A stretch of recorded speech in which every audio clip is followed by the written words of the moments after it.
उसको खाएगा ही ना। जो भी खाएगा वो किसका रूप है? भगवान का रूप है। चाहे कुत्ता खाए, चाहे गाय खाए, चाहे इंसान खाए, चाहे चिड़िया खाए, कौवा खाए, कोई तो खाएगा ना उसको। कोई नहीं खाएगा तो चीटा चीटी कोई तो खाएंगे। जो भी उसको खाएगा वो किसका रूप है? उस सर्वव्यापक भगवान का रूप है। पहुंच गया कि नहीं भगवान का हिस्सा भगवान के पास? अब जो डिब्बा बच गया, ये डिब्बा क्या कहलाता है? प्रसाद। इसको कहते हैं प्रसाद। ये है प्रसाद की परिभाषा।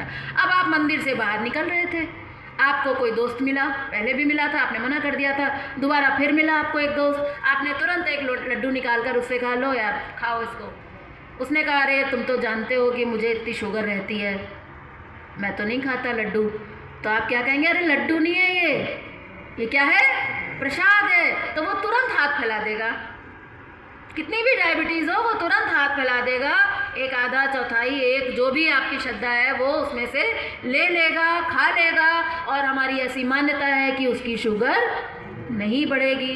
जब मैंने पहली बार ये बात को सुना तो मैंने सोचा ऐसे कैसे नहीं बढ़ेगी? शुगर पेट में गया है तो बढ़नी तो चाहिए।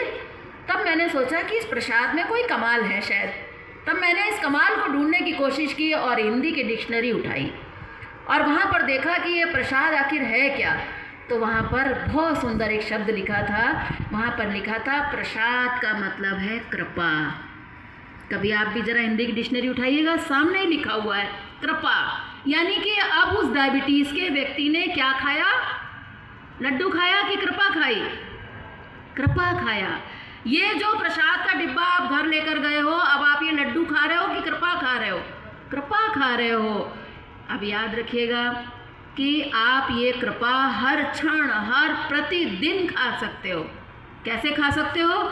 जब आप कुछ भी खाने के लिए बैठो, घर में जूस पी रहे हो, सलाद खा रहे हो, खाना खा रहे हो, जो भी कुछ, जब भी आप खाने के लिए बैठो, जब भी आपके सामने कुछ आए तो उसमें से कुछ अंश निकाल कर अलग रख दो।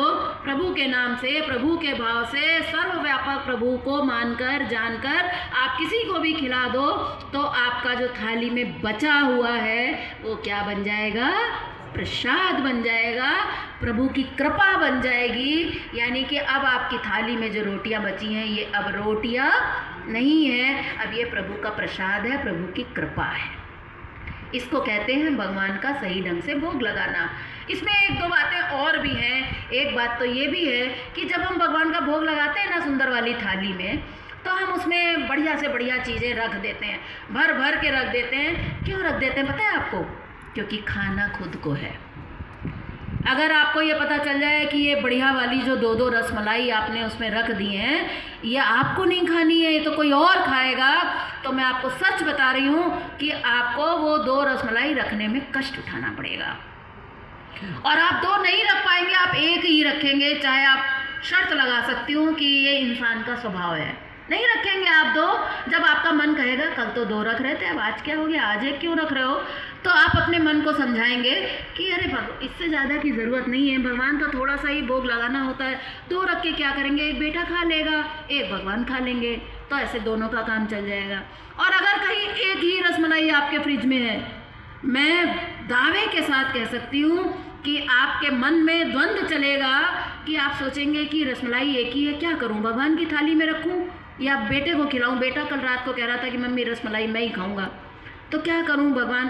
तो मैं आपको बताती हूँ कि थोड़ी देर बाद आपका मन ये निर्णय देगा कि अरे भगवान तो भाव के भूखे हैं, उनको ही रसमलाई के भूखे थोड़ी ना है, उनको तो पेड़ा भी रख देंगे, गुड़ भी रख देंगे तो चलता है उनको, तो बेटे को नहीं चलेगा, बेटे को गुड़ नहीं चलेगा, उसको तो रसमलाई चलेगी।